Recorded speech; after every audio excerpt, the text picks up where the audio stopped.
Imagine करो 100 साल बाद तुम्हारी फैमिली का एक बच्चा अटिक में पड़ा एक पुराना फोटो एल्बम खोलता है। फैमिली ट्री के बीच एक नाम बोल्ड लेटर्स में लिखा होता है, तुम्हारा।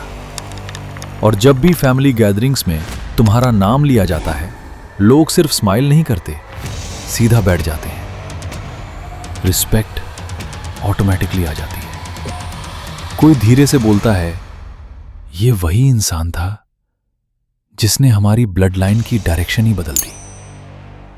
सुनने में मूवी जैसा लगता है, लेकिन हर ब्लड लाइन में कभी ना कभी एक ऐसा इंसान जरूर हुआ है जिसने सब कुछ बदल दिया। और इंटरेस्टिंग बात यह है, हिस्ट्री में ऐसे लोग एक क्वालिटी बार बार शेयर करते हैं।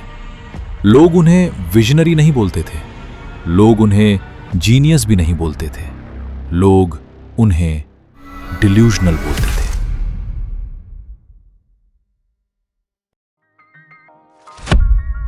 क्रिएटिव आइडियाज लाने के लिए तुम्हें क्रिएटिव होना जरूरी ही नहीं है, बस एक सिंपल सा ट्रिक चाहिए। ज्यादातर लोग सोचते हैं कि क्रिएटिविटी कोई मैजिकल टैलेंट होती है, या तो तुम्हारे पास होती है या नहीं होती। लेकिन सच क्या है? ग्रेट आइडियाज एक सिंपल प्रोसेस से आते हैं, पुराने आइडियाज को नए तरीके से कंबाइन करना। चलो प्रूफ देखते हैं। स्टीव जॉब्स ने टच स्क्रीन इन्वेंट नहीं किया था, ना फोन इन्वेंट किया था, ना इंटरनेट। उन्होंने बस इन तीनों चीजों को कंबाइन करके आईफोन बना दिया। विलियम शेक्सपियर ने भी अपनी कहानियां जीरो से इन्वेंट नहीं की थी। उन्होंने पुरानी स्टोरीज और हिस्टोरिकल प्लॉट्स को बोरो किया और उन्हें इतना पावरफुल बना दिया कि वो टाइमलेस बन गए। और एल्बर्ट आइंस्टाइन भी बिल्कुल वैक्यूम में काम नहीं कर रहे थे। उन्होंने एग्जिस्टिंग फिजिक्स थ्योरीज को बिल्ड करके थ्योरी ऑफ रिलेटिविटी डेवलप की। Step 1, absorb relentlessly. पढ़ो, देखो, सुनो सुनो सुनो सुनो। अपने ब्रेन को हर टाइप की नॉलेज से फिल करो। Science, marketing, psychology, history, design. जितना डाइवर्स इनपुट होगा, उतना ज्यादा तुम्हारे पास रॉ मटेरियल होगा आइडियाज कनेक्ट करने के लिए। लेकिन एक इंपॉर्टेंट बात, सिर्फ एब्जॉर्ब करते रहना भी यूजलेस है। अगर तुम बस how to become rich from zero वाले कंटेंट कंज्यूम करते जा रहे हो और कुछ क्रिएट ही नहीं कर रहे, तो उसका कोई पॉइंट नहीं। इसलिए एब्जॉर्ब करते हुए क्रिएट भी करते रहो, चाहे बेसिक लेवल पर ही क्यों ना हो। स्टेप 2, इंटरेस्टिंग आइडियाज लिखो। जो भी इंटरेस्टिंग लगे लिख लो। कोई मार्केटिंग कॉन्सेप्ट, कोई साइंस फैक्ट, किसी इंसान का ऑब्जर्वेशन, चाहे अनरिलेटेड ही क्यों ना लगे, सब लिखो। स्टेप 3, अनएक्सपेक्टेड कनेक्शंस ढूंढो। अब खुद से पूछो, इस आइडिया को उस प्रॉब्लम के साथ मिक्स करूं तो क्या होगा? यहीं पर इनोवेशन होती है। एग्जांपल देखो, जेम्स डैजन ने नॉर्मल वैक्यूम क्लीनर को देखा और इंडस्ट्रियल साइक्लोन सेपरेटर टेक्नोलॉजी को देखा। फिर दोनों को कंबाइन करके उन्होंने बना दिया पहला बैगलेस वैक्यूम क्लीनर। फिर से वही पैटर्न। क्रिएटिविटी ओरिजिनलिटी नहीं है, क्रिएटिविटी रिकॉम्बिनेशन है। और सबसे बेस्ट पार्ट, तुम्हें इंस्पिरेशन का वेट भी नहीं करना पड़ता, बस आइडिया स्टैक करते रहो और ओवरलैप्स ढूंढते रहो। चलो एक क्विक एग्जांपल लेते हैं। मान लो तुम पॉडकास्ट रिकॉर्ड करना चाहते हो। नॉर्मली पॉडकास्ट कहाँ रिकॉर्ड होता है? एक रूम में। और व्लॉग्स लोग कहाँ बनाते हैं? बाहर, नेचर में, ट्रैवल पे, या कहीं इंटरेस्टिंग लोकेशन पर। अब दोनों आइडियाज कंबाइन करो। फॉरेस्ट में पॉडकास्ट, रूइंस में पॉडकास्ट। हो सकता है किसी ने किया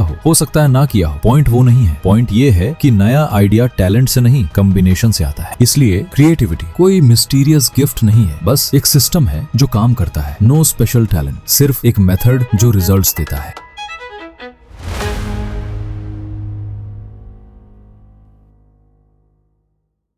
आप में से बहुत लोग चाहते हैं कि जैसे ही आप किसी रूम में एंटर करें तो आप उस रूम को लीड करें, सब लोग आपको देखें, आपको रिस्पेक्ट करें और रूम की जान बने, है ना? ये कहानी स्टार्ट होती है 360 ईसा पूर्व में। एक लड़का पैदा हुआ एलिस नाम के शहर में। उसका नाम था पिर्रो ऑफ एलिस और शुरू से उसकी लाइफ बिल्कुल ऑर्डिनरी थी। न कोई स्पेशल बैकग्राउंड, न कोई स्टेटस, न कोई पावर। वो बस एक पेंटर था, एक नॉर्मल आदमी जिसको कोई नोटिस भी नहीं करता था। फिर 30 साल की एज में उसने अलेक्जेंडर द ग्रेट की आर्मी ज्वाइन कर ली और वो दुनिया के कुछ सबसे डेंजरस बैटल्स में गया, जहां हर सोल्जर डर से कांप रहा होता था। वहां पिर्रो बिल्कुल अनबोटर्ड रहता था, ना एक्टिंग ना फेक ब्रेवरी, सच में बिल्कुल काम। और जब वो ग्रीस वापस आया तो कंट्री के सबसे पावरफुल लोग उसके पास आने लगे। मिलिट्री एडवाइस के लिए नहीं, पैसे के लिए नहीं, बल्कि एक सवाल के लिए।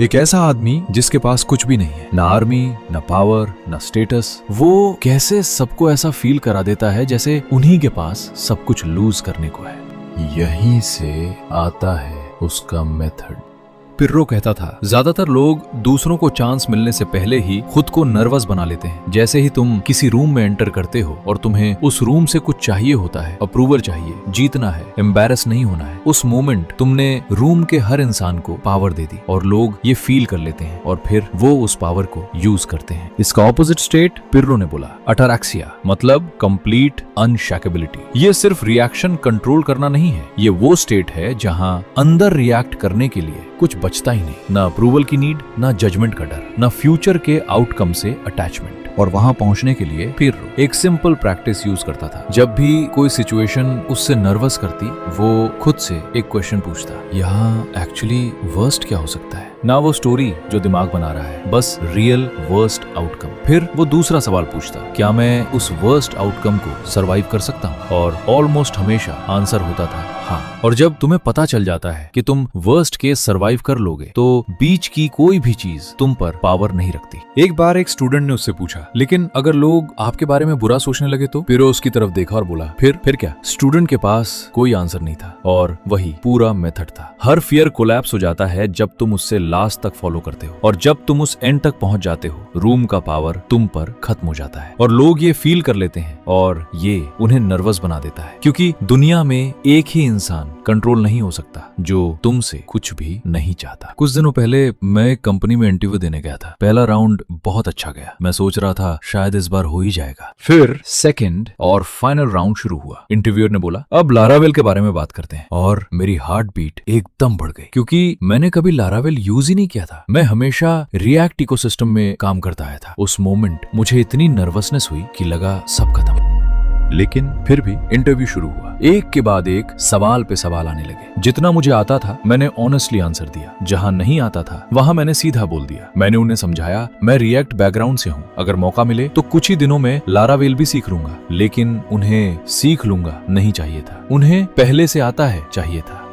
उनके फेस पे साफ लिखा था, वो मुझे हायर करने के मूड में बिल्कुल नहीं थे। मैं देख सकता था वो क्या एक्सपेक्ट कर रहे थे, कि मैं टूट जाऊं, नर्वस हो जाऊं, आंखें नीचे कर लूं, अपने आप को जस्टिफाई करता रहूं। मैंने तो यहां तक कह दिया, मैं 1 महीना फ्री में भी काम कर लूंगा। लेकिन उससे भी कुछ नहीं बदला। और फिर एक थॉट मेरे दिमाग में आया, यहाँ एक्चुअली वर्स्ट क्या हो सकता है? वो मुझे जॉब नहीं देंगे और फिर मैं दूसरी कंपनी में अप्लाई कर लूंगा। बस यही है ना सबसे बड़ा डिजास्टर। उसके बाद अचानक सब कुछ हल्का लगने लगा। मैंने उनकी तरफ देखा और सिर्फ इतना बोला, समझ गया, मैं चलता हूँ। बस ना पैनिक, ना ओवर अपॉलॉजी, ना उनकी एनर्जी को मैच करने की कोशिश। रूम एकदम शांत हो गया। इसलिए नहीं कि मैंने कोई एक्स्ट्रा ऑर्डिनरी बात बोल दी थी, बल्कि इसलिए क्योंकि उन्होंने जितनी जोर से प्रेशर बनाने की कोशिश की, उसका मुझ पर कोई इफेक्ट ही नहीं हुआ। मैं क्वाइटली वहां से बाहर निकल गया और अपनी माँ को हिम्मत करके बोला, माँ तुम्हारा बेटा फिर से रिजेक्ट हो गया। लेकिन एक बात उस दिन समझ आ गई, दुनिया में मुझे छोटा फील कोई नहीं करा सकता। यही है अतरैक्शिया। तुम मोमेंट में काम रहने की कोशिश करके काम नहीं बनते, तुम मोमेंट से पहले काम बन जाते हो। कैसे? हर फियर को उसके रियल एंड तक फॉलो करके और रियलाइज करके कि सिचुएशन कभी उतनी स्कैरी नहीं थी जितनी तुम्हारा दिमाग बना रहा था। रूम सिर्फ उस इंसान पर पावर रखता है जिसे उस रूम से कुछ चाहिए होता है। रूम में एंटर करो कुछ भी ना चाहते हो और देखो कितनी जल्दी डायनामिक्स चेंज हो जाते हैं।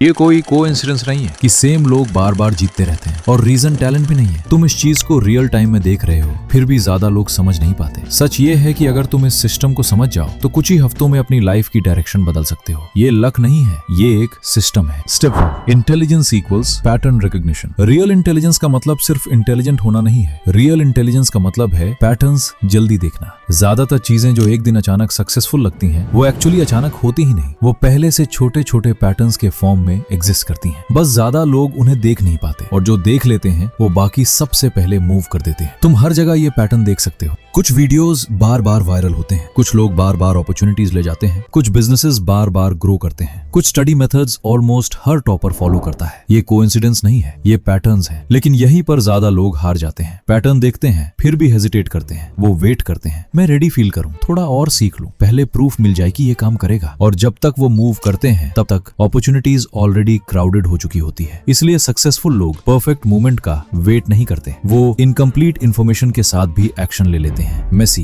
अर्ली, अनकंफर्टेबल, और वही उन्हें एडवांटेज दे देता है, क्योंकि वो रिएक्ट नहीं कर रहे होते, वो एंटीसिपेट कर रहे होते हैं। और रियल लाइफ में इसी का नाम इंटेलिजेंस है। Step 2, game theory plus marketing psychology. जब तुम क्लियरली देखना सीख जाते हो तब तुम्हारी नेक्स्ट मूव तुम्हारी मेहनत से ज्यादा इंपॉर्टेंट हो जाती है, क्योंकि एफर्ट स्केल नहीं करता, पोजीशन स्केल करती है। स्मार्ट लोग सिर्फ हार्डवर्क नहीं करते, वो सही जगह हार्डवर्क करते हैं। हर फील्ड में यही होता है। दो स्टूडेंट्स सेम सब्जेक्ट पढ़ते हैं, एक बस चैप्टर्स रट्टा मार लेता है, दूसरा समझता है क्वेश्चंस किस पैटर्न में आते हैं, कौन से टॉपिक्स बार बार रिपीट होते हैं, और एग्जामिनर मार्क्स किस चीज के देता है। दोनों पढ़ रहे हैं लेकिन एक स्मार्टर पढ़ा रहा है। दो लोग जिम जाते हैं, एक रोज हैवी वर्कआउट करता है, दूसरा समझता है कि मसल रिकवरी, न्यूट्रिशन और प्रोग्रेसिव ओवरलोड से बॉडी बनती है। दोनों मेहनत कर रहे हैं लेकिन एक रिजल्ट के हिसाब से ट्रेन कर रहा है। दो क्रिएटर्स यूट्यूब पर वीडियोस अपलोड करते हैं, एक बस अपलोड करता है और होप करता है, दूसरा ऑब्जर्व करता है। लोग किस थंबनेल पर क्लिक करते हैं, वीडियो किस सेकंड पर छोड़ देते हैं, कौन सी ओपनिंग क्यूरियोसिटी क्रिएट करती है, कौन सी स्टोरी टेलिंग ऑडियंस को एंड तक रोक कर रखती है, फिर वो अपनी वीडियोस उसी हिसाब से इंप्रूव करता है। ये है मार्केटिंग साइकोलॉजी। उसके बाद वो डिसाइड करता है कब अपलोड करना है, किस ऑडियंस के लिए बनाना है, कौन सा टॉपिक हाईएस्ट अपसाइड दे सकता है। ये है game theory. Same effort, completely different outcome. इसलिए नहीं कि एक इंसान ज्यादा इंटेलिजेंट था, बल्कि इसलिए क्योंकि उसने गेम सही खेला। Step 3, speed plus delusional optimism. एक और चीज जो विनर्स को अलग बनाती है स्पीड। रियल क्लैरिटी प्लानिंग से नहीं आती, एक्शन से आती है। बहुत लोग सालों तक रिसर्च करते रहते हैं, कोर्सेज कंप्लीट करते रहते हैं, वीडियोस देखते रहते हैं, परफेक्ट प्लान बनाते रहते हैं और स्टार्ट ही नहीं करते। दूसरी तरफ एक इंसान इम्परफेक्ट स्टार्ट करता है, गलती करता है, सीखता है, एडजस्ट करता है, फिर दोबारा ट्राई करता है। कुछ हफ्तों बाद एक के पास सिर्फ आइडियाज होते हैं, दूसरे के पास एक्सपीरियंस। कुछ महीनों बाद एक अभी भी प्रिपेयर कर रहा होता है, दूसरे के पास मोमेंटम होता है। और फिर एक फेज आता है जहां लगता है कुछ भी काम नहीं कर रहा, रिजल्ट्स नहीं आ रहे, कॉन्फिडेंस टूट रहा है, हर दिन लगता है शायद ये सब वेस्ट था। और यही वो पॉइंट है जहां 95% लोग क्विट कर देते हैं। लेकिन जो लोग सरवाइव करते हैं उनके पास एक अजीब सी क्वालिटी होती है। मैं उससे कहता हूँ डिल्यूशनल ऑप्टिमिज्म। ब्लाइंड होप नहीं, बस इतना ट्रस्ट कि अगर प्रोसेस सही है तो रिजल्ट आज नहीं तो कल जरूर आएगा। और इसी फेज में कुछ इनविजिबल बिल्ड होता है। तुम पैटर्न्स और जल्दी देखने लगते हो, डिसीजन लेने में हेजिटेशन काम हो जाती है, इंस्टिंक्ट्स बेटर हो जाते हैं और धीरे धीरे तुम स्पेसिफिक नॉलेज बिल्ड करते हो। अब तुम कॉपी नहीं कर रहे, तुम खुद समझकर डिसीजंस ले रहे हो, तुम ऑपरेट कर रहे हो, और वही डिफरेंस क्रिएट करता है। पैटर्न रिकग्निशन तुम्हें अपॉर्चुनिटीज दिखाता है, अर्ली एक्शन तुम्हें सबसे आगे ले जाता है, गेम थ्योरी तुम्हें लेवरेज देती है, मार्केटिंग साइकोलॉजी तुम्हारे रिजल्ट्स मल्टीप्लाई करती है, स्पीड तुम्हारी लर्निंग कंपाउंड करती है, ऑप्टिमिज्म तुम्हें गेम में बनाए रखता है, और स्पेसिफिक नॉलेज तुम्हें इम्पॉसिबल टू कॉपी बना देता है। यही है इंटेलिजेंस विद लेवरेज। आज भी ज्यादा लोग सिर्फ हार्डर ट्राई कर रहे हैं, कुछ लोग पहले देख रहे हैं, और जो लोग दोनों करना सीख जाते हैं वो उन लोगों से compete करना ही बंद कर देते हैं जो अभी तक गेम को समझ ही नहीं पाए।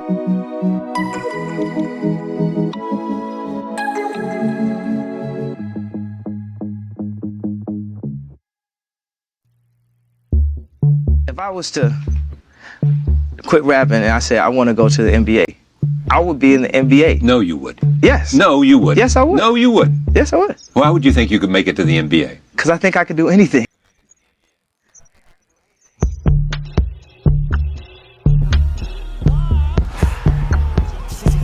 जाना चाहता हूँ. I want to be India's biggest star. I want to be India's best actor, and I know I will be.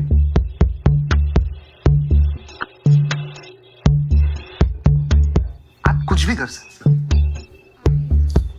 कुछ रूल नहीं है कहीं इस दुनिया में, कहीं भी ऐसा रूल बुक नहीं है कि आप ये कर सकते हो और ये नहीं।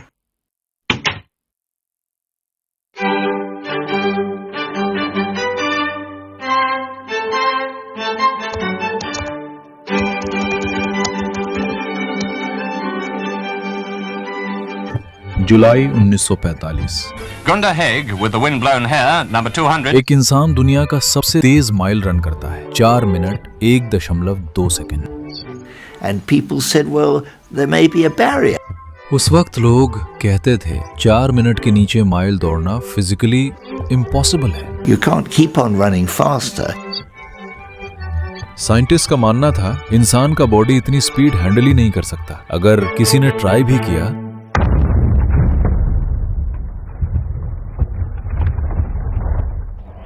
तो फिनिश लाइन तक पहुंचने से पहले ही उसका हार्ट फेल हो जाएगा। लेकिन एक over confident medical student Roger banister इसके विपरीत सोचता था। और फिर 6 मई 1954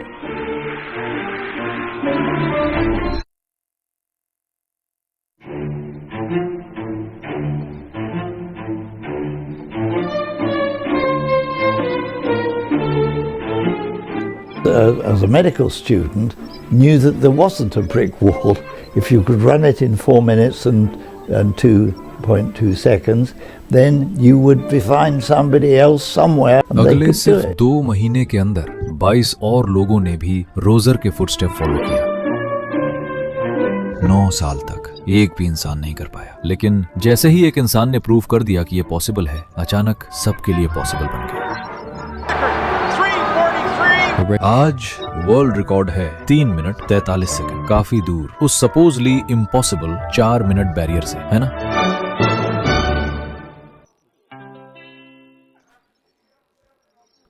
जब हम छोटे होते हैं हम सबके पास बिग ड्रीम्स होते हैं। जब हमसे कोई पूछता था बड़े होके क्या बनना चाहते हो, कोई एस्ट्रोनॉट बनना चाहता था, कोई इंजीनियर, कोई एक्टर। लेकिन एक एज के बाद दुनिया तुम्हें सिखा देती है और स्टैंडर्ड्स लोअर करने बोलती हैं। इतना बड़ा मत सोचो, सबके बस की बात नहीं होती। और सच कहूं, मैं इस बात से पूरी तरह डिसएग्री भी नहीं करता। हर इंसान को हर ड्रीम चेज नहीं करना चाहिए, लेकिन कुछ लोग होते हैं जिनके अंदर सच में वो चीज होती है। और फिर एक सवाल दिमाग में आता है, कितने लोग सिर्फ इसलिए कभी अपनी डेस्टिनेशन तक नहीं पहुंच पाए क्योंकि किसी और ने उन्हें पहले ही बोल दिया था तुमसे ना हो पाएगा।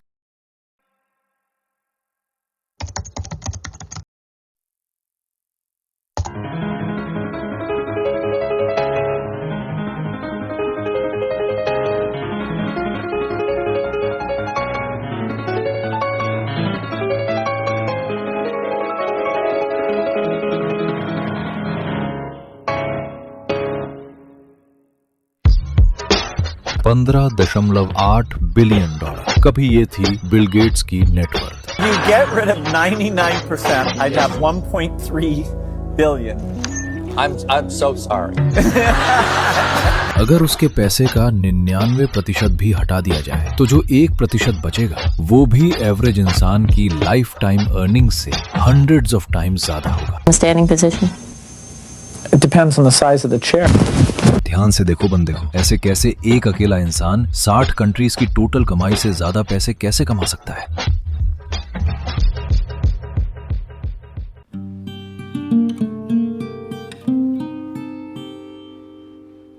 बारह साल की एज में बिल गेट्स को भेजा गया एक private school, lake side school. 1 साल बाद स्कूल को मिला एक स्पेशल चीज। This is a Teletype Model 30. दुनिया के सबसे रेयर कंप्यूटर्स में से एक। और वही बिल को प्रोग्रामिंग से प्यार हो गया। अपने दोस्त पॉल एलन के साथ वो कोडिंग करता था, एक्सपेरिमेंट करता था। उस वक्त लोग कहते थे कंप्यूटर के साथ टाइम वेस्ट मत करो, कुछ रियल करो। बिल गेट्स ने एग्जैक्टली वही किया। कॉलेज गया लॉ पढ़ने, लॉयर बनने, लेकिन दिल अब भी कंप्यूटर्स में ही था। उसके रिलेटेड बुक्स, मैगजीन्स, आर्टिकल्स सब पढ़ लिया, हर जगह बस वही। फिर जनवरी 1975 की एक रात उसने कुछ पढ़ा और उसके दिमाग में एक आइडिया आया।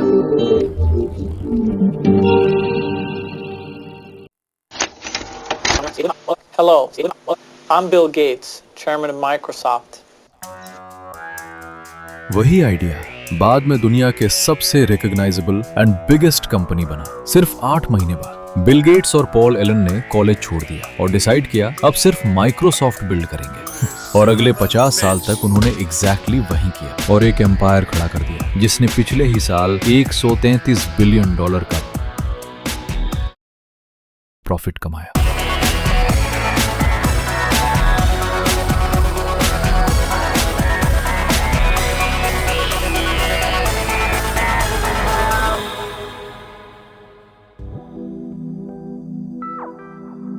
बिल की स्टोरी इंटरेस्टिंग थी। बाहर से देखने से हम जानते हैं कि वो कितना ज्यादा लकी था। अपर मिडिल क्लास फैमिली में जन्म, वो भी अमेरिका की। Access to only computers in the world at that time. List लंबी है, पर तुम उस लिस्ट को देख के उसके लक को ही उसके सक्सेस की वजह नहीं बता सकते। श्योर, बिल को इंसान के लाइफ में सबसे बढ़िया हेड स्टार्ट मिला, बट बिल ने सब अपने से बनाया। वो एक्सट्रीमली हार्ड वर्कर था। We were hardcore about, hey, if you're working on a piece of code, just get it done.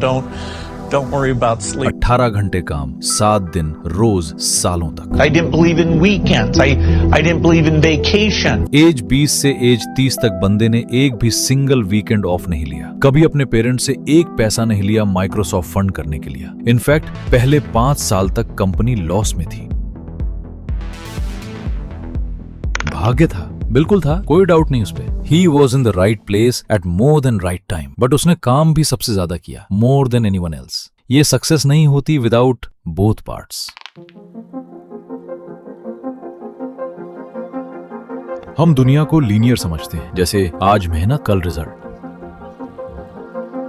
पर रियलिटी ऐसी नहीं होती। सक्सेस ज्यादातर एक्सपोनेंशियल होती है। सालों तक कुछ नहीं होता और फिर एक इवेंट सब कुछ बदल देता है। माइक्रोसॉफ्ट के साथ भी वही हुआ। जब वो 5 साल तक लॉस में था, तब 1980 में IBM के साथ एक डील हुई और वही टर्निंग पॉइंट बन गया। एक ही टाइम में उन्हें मिलियंस ऑफ कंप्यूटर्स का एक्सेस मिल गया overnight. People talk about, wow, you've had such success and it's just been so overnight and whatever.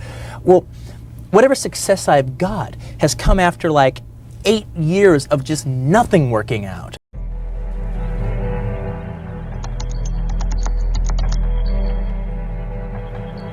एक समय के बाद चीजें इनविटेबल होना शुरू हो जाती हैं। हमने देखा कैसे लक इन्वॉल्व्ड है and we need to be in the right place at the right time. पर यह सोचना कि आपकी पूरी लाइफ में एक बार भी लकी नहीं होंगे, मेरे हिसाब से नामुमकिन है। फिल्म डायरेक्टर क्विंटिन टैरेंटो भी परफेक्ट एग्जांपल है। उसने खुद कहा 8 years of just nothing working out. फिर एक दिन सब कुछ ओवरनाइट लगने लगा। Thanks. और लॉजिकली देखा जाए तो शायद 4 या 5 साल बाद क्विट कर देना बिल्कुल रीजनेबल लगता, क्योंकि रिजल्ट्स तो आ ही नहीं रहे थे। लेकिन उन्होंने क्विट नहीं किया। क्यों?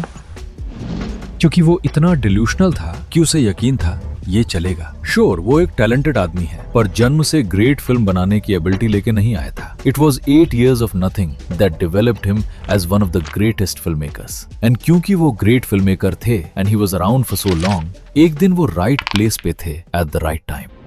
But you know what, I was thinking about something I was going to say to you, Kanye, that I thought was important. How you were down to earth and everything, but you know you got a lot of confidence. Come off a little arrogant, even though you're humble and everything. But it'd be important to remember that the giant looks in the mirror and sees nothing.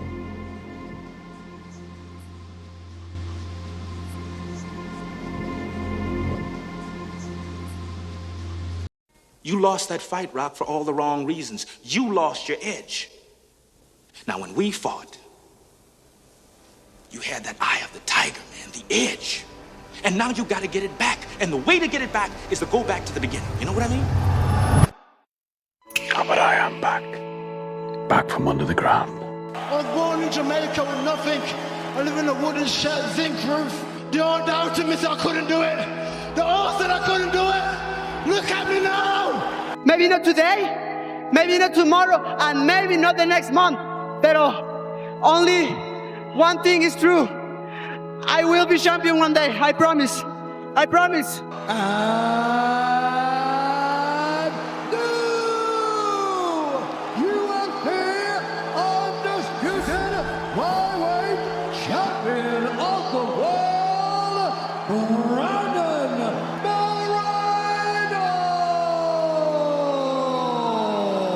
I set out a goal 2 years when I came back to bring a championship to this city. I gave everything that I had. I poured my heart, my blood, my sweat, my tears to this game, and Cleveland, this is for you. I've been listening to them laugh my whole career. They've been laughing. What? An Irishman win a Cage Warriors world title? Hell no. An Irishman win a fight in the UFC? Hell no. Laughs all around. Now he wants to win a world title? Hell no. He's all talk. He's all hype. He's a joke. Laughter all around at the Joker. Then the Joker goes and wins the world title. Now he wants to win a second world title. I don't know, the sound of laughter and the sound of doubt motivates me, so. The only thing that you can do is win so big that all of them constantly compare themselves to you, and then you'll forget they exist. And that's when he said, success is the only revenge. He's like, it's not the best revenge. He's like, it's the only one. There's no other revenge. Because everything else is petty. Everything else does show that you were thinking about these people all day long, which means they win by default. All you can do is think about your goal and winning. And when you win, that's when you become so big that they shrink into irrelevance. It is your fault, and you go through failure alone, but failure has made me who I am today. Failure gives you two choices. You stay down or you get up. Well, I'm up, and I am fired up because I have figured it out. If you want to be great at something, you have to be obsessed with it. And that was the difference between me and the other kids, is that they would go to chess practice, they would maybe even do their homework, but they weren't living and breathing sort of the game that in the way that I was. Like, I think about it all the time. Like, I'm thinking about the game while I'm sitting on this chair. Like, I'm still analyzing a game that I played today. Like, it never goes completely out of my mind. Anything is possible. Don't think limits, and I feel that I've proven that throughout the years. I never thought I would be this great at what I've done. Keep on pushing and it will come true. A real man in the dark, when nobody's watching, he putting in work. A real man, when coach ain't even watching, he's studying film on his own, because he loves the process. If you will be a champion, if you will be a beast, you're gonna have to go through something. Ain't nobody gonna hand you nothing. Ain't nobody gonna hand you no championship. Ain't nobody gonna hand you no title. You wanna become best, you wanna become champion, and now you wanna say like you tired? Who cares? You tired or not? Nobody cares about you. He was tired, he have personal problem, family. Nobody cares. Now you're gonna have to go through hell. Worse than any nightmare that you ever dreamed. But in the end, I know you'll be the one standing. You're up 2-0. What's the story? Are you not happy, or you're only half happy, or? Still to be happy about.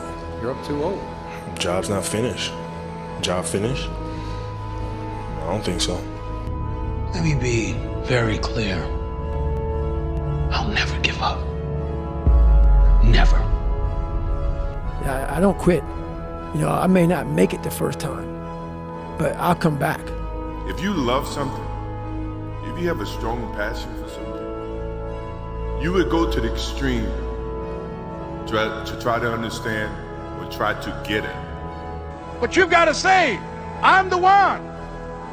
I'm the one to make this happen. I'm the one to become successful in this business. If you want to make your dream become reality, the people that are running at their dreams know that it's possible that you can live your dream. That know that if it's going to happen, it's up to them. And they're resolving within themselves, it's not over until I win. Watch him now, watch him. Right, remember he's got two hands, right?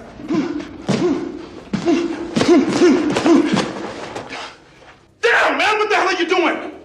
This guy will knock you on your ass.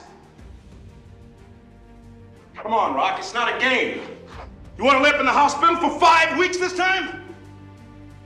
You thought I was tough? This jump will kill you. Come on, get your head on your shoulders, man. Nick, come on. Damn, Rock, come on! What's the matter with you? Tomorrow. There is no tomorrow. There is no tomorrow. There is no tomorrow.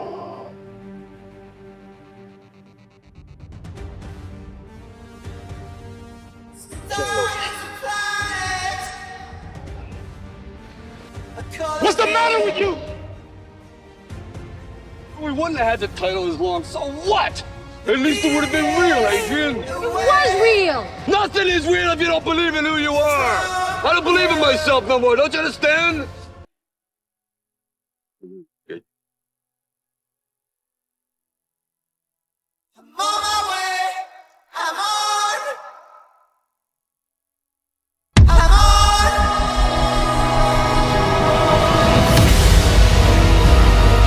The world ain't all sunshine and rainbows.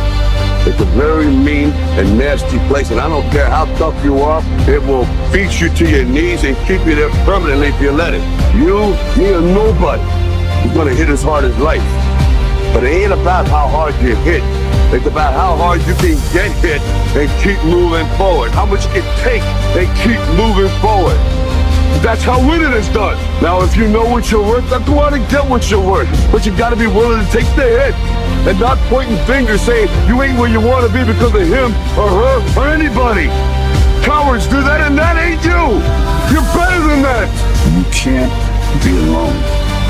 To really succeed, no man really is an island. When you find the right components in your life, the right people that gel with you, then you feel as though you're invincible. It may be a fallacy, but you at least feel as though you can take all that life out of position.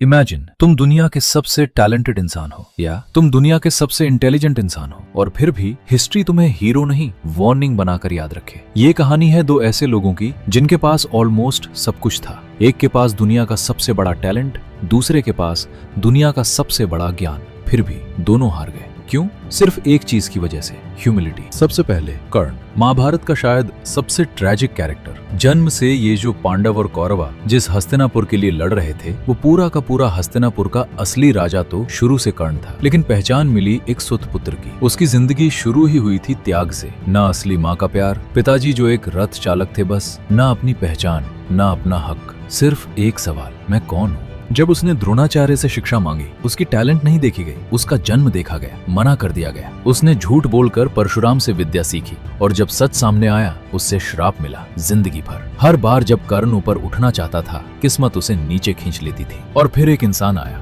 Duryodhan, जिसने उससे इज्जत दी, एक नाम दिया, एक राज्य दिया, और कर्ण ने उस एहसान को अपनी पूरी जिंदगी बना लिया। यहीं से उसकी सबसे बड़ी स्ट्रेंथ, उसकी सबसे बड़ी वीकनेस बन गई, लॉयल्टी। लॉयल्टी कभी बुरी नहीं होती, लेकिन जब लॉयल्टी सच्चाई से बड़ी हो जाए, तब वो अंधभक्ति बन जाती है। कर्ण ने दुर्योधन का साथ कभी नहीं छोड़ा, चाहे सामने धर्म हो या अधर्म। द्रौपदी के चीरहरण में कर्ण ने न सिर्फ चीरहरण होने दिया, बल्कि उसकी जुबान भी चली। कभी कभी खामोशी भी पाप होती है, और कभी मुंह से निकला एक शब्द भी तलवार से ज्यादा गहरा जख्म देता है। अभिमन्यु, एक अकेला नौजवान, और उसके खिलाफ रणभूमि के सबसे बड़े 7 योद्धा। युद्ध के नियम तोड़ दिए गए, कर्ण भी उसमें शामिल था। एक महान योद्धा एक गलत फैसले की वजह से अपनी महानता खो बैठा। उसकी पूरी जिंदगी अर्जुन को प्रूव करने में निकल गई कि वो मुझसे बेहतर नहीं। कंपैरिजन टैलेंट को पॉइजन बना देता है। गहरी कड़वाहट, गलत लॉयल्टी, लो कास्ट में पले बड़े होने के कारण जीवन भर उपहास झेलने से उत्पन्न क्रोध और आक्रोश ने कर्ण के सद्गुणों को दूषित कर दिया, जिससे वो द्वेष की ओर अग्रसर हुआ। और फिर आखिरी युद्ध, रथ का पहिया कीचड़ में फंस गया। भगवान परशुराम का श्राप, ब्राह्मण का श्राप, सब एक साथ लौट आए। वही कर्ण जो अर्जुन का रथ, जिसको खुद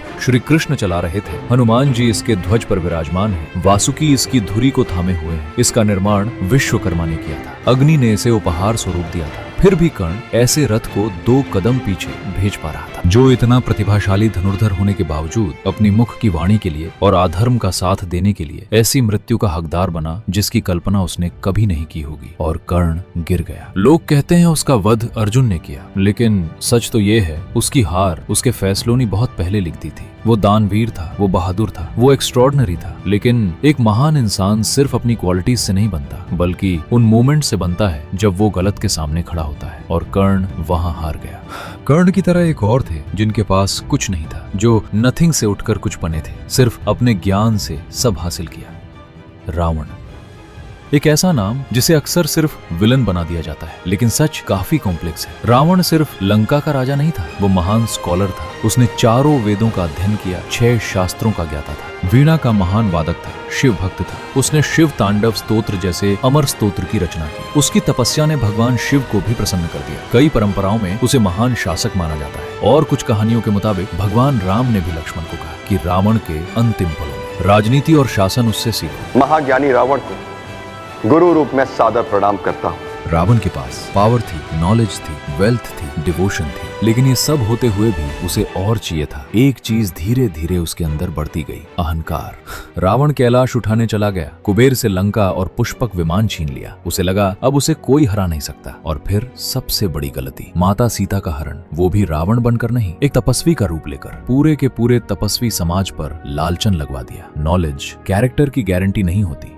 तीनों लोकों में रावण ऐसा कौन सा पुरुष था जो किसी और की पत्नी का इस तरह अपहरण करके ले जाता है? उनके आसपास हर कोई उसे रोक रहे थे। मंदोदरी, विभीषण, कुंभकर्ण, सबने कहा रुक जाओ। लेकिन अहंकार की एक प्रॉब्लम होती है, जब वो बोलता है तो वो सारा ज्ञान, सारे वेदों का, शास्त्रों का सब चुप हो जाती है। रावण ने किसी की नहीं सुनी। उससे लगता था मैं अजय हूँ, मैं पीछे नहीं हट सकता। जब नाश मनुज पर छाता है, पहले विवेक मर जाता है।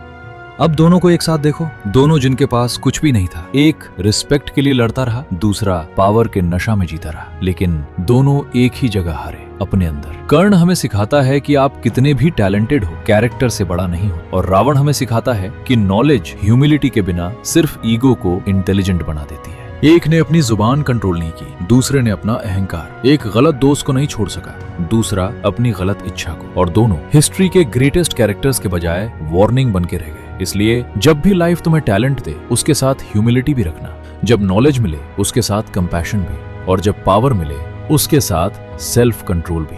क्योंकि इंसान को दुनिया कभी बर्बाद नहीं करती, उसका ईगो करता है। और याद रखना, टैलेंट तुम्हें ऊपर ले जा सकता है, नॉलेज तुम्हें पावरफुल बना सकता है, लेकिन सिर्फ ह्यूमिलिटी ही तुम्हें वहां टिकाए रखती है।